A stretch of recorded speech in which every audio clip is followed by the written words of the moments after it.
Some people don't want help. They want control. They wear pain like a disguise, pulling you in with sympathy, then draining your strength when you offer it. The Stoics warned us about this kind of person. Those who live not by reason, but by manipulation. They take your kindness and twist it into weakness. They cry for help, but what they really want is ownership of your peace. Marcus Aurelius once wrote, "The closer a thing comes to reason, the closer it comes to strength. And those who reject reason, they become dangerous, not because they're powerful, but because they pull you down to their level." In this video, we'll uncover the ruthless Stoic truth about why helping certain people destroys you, and how mastering this lesson can turn you from a rescuer into a ruler of your own mind.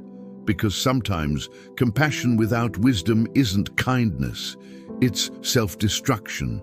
If you're ready to think sharper, live calmer, and stop being emotionally hijacked by toxic people, then stay till the end. Make sure to like this video, subscribe to MR Red Frost, and share it with someone who needs a dose of tough Stoic truth.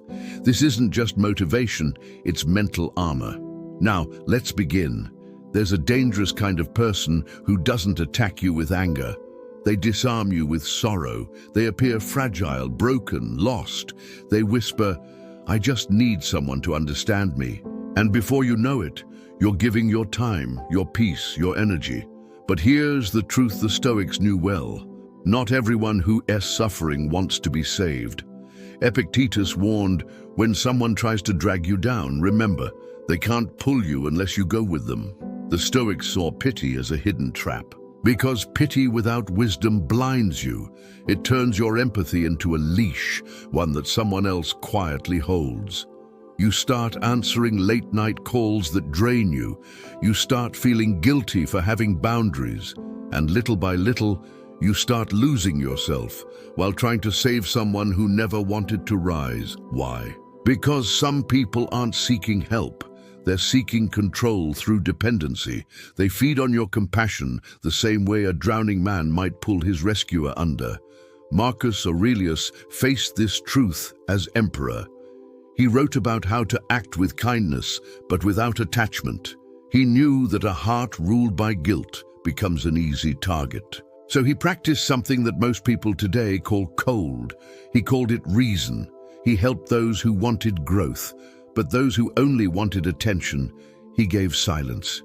It wasn't cruelty, it was discipline. Because as the Stoics taught, helping the wrong person can become an act against yourself. Think about this. How many times have you stepped in to save someone only to become the villain in their story later? How many times did your help become the reason they blamed you when things didn't go their way? That's the Stoic warning. Not everyone who cries for help is drowning. Some just want company at the bottom. In the Stoic lens, emotional manipulation is not just a behavior, it's a form of chaos, and chaos feeds on reaction. The moment you rush in without clarity, you've already lost control. Seneca once wrote, "The wise man helps, but not to his own ruin." That line should echo in your mind like a mantra, because true strength isn't in saving everyone, it's in knowing who deserves to be saved. Here's a Stoic exercise worth practicing. Next time someone tells you their problems, pause. Don't rush to solve them. Listen without reacting. Watch their response. If they seek solutions, they're genuine. If they seek sympathy and resistance to change, they're using you as emotional fuel. That silence between you will reveal everything. Remember, Stoicism isn't about being heartless. It's about being clear-hearted. Compassion guided by wisdom is strength. Compassion without boundaries is self-betrayal. When you learn to spot the mask of the helpless, you stop mistaking manipulation for need, and in that moment, you reclaim your peace. Because the Stoics didn't aim to save everyone, they aimed to stay unbroken, so they could lead with clarity when others lost themselves. That's what true power looks like, a calm mind in a world that feeds on chaos. You were raised to believe that helping people is always good, That compassion makes you noble, that saying no makes you selfish. But the Stoics knew better. They understood that when compassion loses its discipline, it turns into a weapon, one that cuts the giver deeper than the receiver. Marcus Aurelius once wrote, "Waste no more time arguing about what a good man should be. Be one, but being good doesn't mean being a doormat. It means knowing when your kindness stops serving reason and starts serving chaos." Here's the painful truth. Some people don't want your help. They want your participation in their dysfunction. They'll come to you with the same story, the same wounds, the same blame. And you, out of empathy, will offer solutions, comfort, time. But notice what happens next. Nothing changes. That's because they don't seek growth. They seek validation for staying broken. And every time you step in, you confirm their lie, that someone else is responsible for fixing them. Epictetus would have called this emotional slavery. He taught that if someone can control how you feel, they already own a piece of you. And what better way to control you than through your own compassion? Think about it. How many times have you felt guilty for saying no? How many times have you stayed in draining situations because you didn't want to seem heartless? That's not kindness, that's fear. Fear of being disliked, judged, or seen as cold. But Stoicism says, better to be firm in truth than soft in lies. The Stoics practiced a form of compassion called rational mercy. It meant helping when your help led to growth, not dependency. They believed every act of aid should be weighed on one scale. Does it make both of us stronger or weaker? If your help weakens both, it's not moral, it's emotional vanity. Seneca warned against this centuries ago. He who always pities often injures. Let that sink in. Sometimes your pity is just disguised arrogance, the belief that others can't face life without your rescue. And in that belief, you rob them of their greatest teacher, struggle. Real Stoic compassion isn't warm or cold. It's wise. It sees pain but refuses to be consumed by it. It listens but doesn't drown. It acts but never at the cost of clarity. You can care for someone deeply and still walk away. You can wish them healing and still choose silence. You can love someone and still protect your peace. This is not cruelty. This is emotional maturity, because if your compassion becomes self-destruction, it's no longer virtue. It's martyrdom disguised as love. So next time you're torn between helping someone and protecting your energy, remember this Stoic test. If your help is rooted in guilt, it will chain you. If it's rooted in wisdom, it will free you. And sometimes the most compassionate thing you can say is not, "I'll fix you," but "I believe you can fix yourself," because that's the Stoic path, not endless saving, but endless strength. Imagine standing in the middle of a storm, wind tearing at your clothes, thunder shaking the ground, and yet you remain still. You don't fight the wind, you don't curse the sky, you simply watch. That's disciplined indifference, the ability to stay unmoved by what doesn't deserve your reaction. And in the eyes of the Stoics, it was one of the highest forms of strength. The modern world tells you that not reacting means you don't care. But Stoicism teaches the opposite, that overreaction is the clearest sign of weakness. Marcus Aurelius said, "Choose not to be harmed, and you won't be." He didn't mean denial. He meant that most suffering doesn't come from the event. It comes from your interpretation of it. You lose your peace the moment you hand your emotions to someone else. You lose your power when you let noise dictate your inner silence. The Stoics practiced a habit called the pause. When insulted, they paused. When betrayed, they paused. When chaos erupted, they paused. Because that pause is the difference between control and collapse. Epictetus told his students, "You have power over your mind, not outside events. Realize this, and you will find strength." Think about it. If someone shouts at you and you stay calm, they lose control. But if you shout back, they've already won. This is not suppression, it's self-mastery. Disciplined indifference doesn't mean apathy, It means choosing where your energy goes. You don't have to attend every argument you're invited to. You don't have to fix every misunderstanding. You don't have to prove your worth to people committed to misunderstanding you. The Stoics would say, let them think what they want. You stay steady. There's power in silence that no argument can defeat, and the world, being addicted to reaction, fears the one who doesn't flinch. A calm person in a chaotic world looks dangerous because they are. They've mastered the art of non-participation in madness. Seneca described it best. He who is brave is free. And what's braver than refusing to be emotionally captured by things you cannot control? Try this. Next time you're insulted, breathe. Ask yourself, does this deserve my peace? If not, drop it. Not because you're weak, but because your energy is sacred. Discipline your reactions the way a warrior disciplines his blade. Use it only when necessary and never out of rage, because those who control their emotions control outcomes. The Stoics knew this secret. If you can master your response, you can master your life. You become the calm in every storm, the eye in the hurricane, the unmovable center in a spinning world.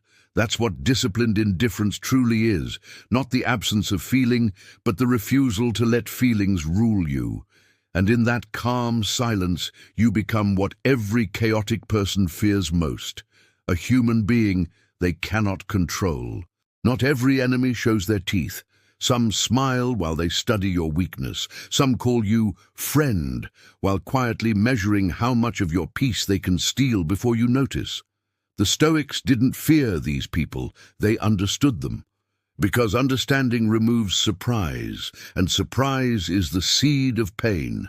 Marcus Aurelius often reflected on human nature every morning. He would write, "Today I shall meet people who are meddling, ungrateful, arrogant, deceitful, envious, and unsocial." Not as a complaint, but as preparation. He wasn't predicting disappointment, he was immunizing his mind. He knew that expecting snakes to act like doves is how people get bitten. That is the first Stoic lesson in recognizing danger. Accept the nature of things before they harm you. So who are the dangerous few? Let's begin with the most subtle. 1. The emotional vampire. They don't attack, you just feel empty after every interaction. They thrive on drama and drain your focus through endless stories of misery. Their favorite line? "You're the only one who understands me." But behind those words lies a silent contract. You are now responsible for my emotions. And once you accept that, your strength becomes their source of comfort, and your exhaustion their peace. The Stoics would tell you, compassion without distance is a self-inflicted wound, the moral chameleon. This person shifts their values depending on who's watching. They preach virtue when it benefits them, then abandon it when it costs them. Seneca would have recognized them immediately. He wrote, "To live according to nature is to be the same in all situations." But the chameleon cannot. They mimic integrity but never embody it. Their loyalty is to convenience, not principle. You'll know them by this. When truth becomes uncomfortable, they vanish, or worse, they lie. The chaos magnet. They don't just attract problems, they create them. And when life is calm, they stir the pot until something burns. Why? Because chaos gives them relevance. The Stoics called such people the restless. They lack the discipline of inner peace, so they borrow energy from conflict. When you see this type, walk away, fast. They'll call you cold, detached, heartless. But remember, a calm person looks cruel to someone addicted to chaos. There's one more, the most dangerous of all, the hidden manipulator. They study what you value and use it against you. They mimic virtue to gain trust. They wear humility to earn pity. They speak softly while planting seeds of guilt. Marcus Aurelius called these people those who trade virtue for advantage. They're not loud, they're strategic. They test how far your patience stretches, and when you finally break, they play the victim. That's why the Stoics practiced emotional distance, not to isolate, but to observe clearly. To recognize these people is to reclaim your energy, because once you see patterns, you stop taking behavior personally. You stop reacting, you stop explaining, you simply understand and step aside. That is the Stoic shield, not hate, not fear, awareness. So the next time someone drains your spirit, confuses your peace, or uses your goodness against you, don't fight. Don't plead. Just remember this: you can't heal a snake by warming it in your hands. And you can't save those who feed on what you lose. Stay calm, stay aware, stay distant. That's not cruelty, it's survival through wisdom. There comes a moment when silence says more than 1,000 arguments, when you stop explaining yourself, when you stop proving your worth, when you stop trying to make people see your heart, and instead, you protect it. That's the moment the Stoics called freedom. Not the kind that comes from escaping others, but from no longer being ruled by them. Marcus Aurelius said, "The best revenge is not to be like your enemy, and the ultimate form of not being like them is letting go without hate." The world teaches you that letting go means losing, but Stoicism teaches that letting go is choosing peace over control. It's realizing that you can't save everyone, can't fix everything, and don't need to explain why. When you walk away without resentment, you prove that your spirit isn't chained to anyone's chaos. The Stoics practiced this as a discipline, the art of release. They understood that attachment to what you can't control is the root of misery, so they learned to detach, not with coldness, but with clarity. Seneca wrote, "He suffers more than necessary, who suffers before it is necessary." And yet, how many of us suffer endlessly because we want to let go of people who've already let go of us? You can't force loyalty, you can't teach integrity, you can't rescue those who enjoy their own chaos. All you can do is walk, quietly, firmly, without anger. That's not cruelty, that's alignment with reality. The Stoics believed that the universe has its own balance. When you stop forcing outcomes, you allow that balance to work. When you stop clinging, life begins to flow again. Think of the river. It never argues with the rocks. It simply flows around them. That's how Stoic strength works. You stop pushing against what refuses to move. Letting go is not weakness. It's ruthless wisdom, because it takes more courage to walk away than to stay trapped in battles that go nowhere. It's the courage to say, "I choose peace," even if it means solitude. It's the power to forgive silently and move forward without bitterness. And it is the understanding that closure isn't something they give you, it is something you create in yourself. The Stoics didn't build walls, they built gates, ones they could close at will. They welcomed love, but not dependency. They offered help, but not at the cost of their soul. They practiced empathy with limits, kindness with discernment, and love with awareness, because they knew a man who cannot walk away is a man already enslaved. So if you've ever felt guilty for letting go, remember this: you are not abandoning others. You are returning to yourself. You are not being cold, you are being clear. You are not losing, you are choosing a higher peace. Let them call it heartless. Let them call it distant. You'll know the truth. You're simply walking the Stoic path, the path of calm power and ruthless freedom. Because in the end, the strongest souls are not those who hold on the longest, but those who know exactly when to let go. If this message struck something deep inside you, it's because your soul already knows the truth, that peace isn't found in saving everyone. It's found in mastering yourself. So if you're ready to walk that Stoic path with strength and clarity, hit like, subscribe, and share this with someone who needs to hear it today. Because this isn't just philosophy, it's survival for the modern mind. This is Mimar, Red Frost, reminding you, stay calm, stay dangerous, stay free.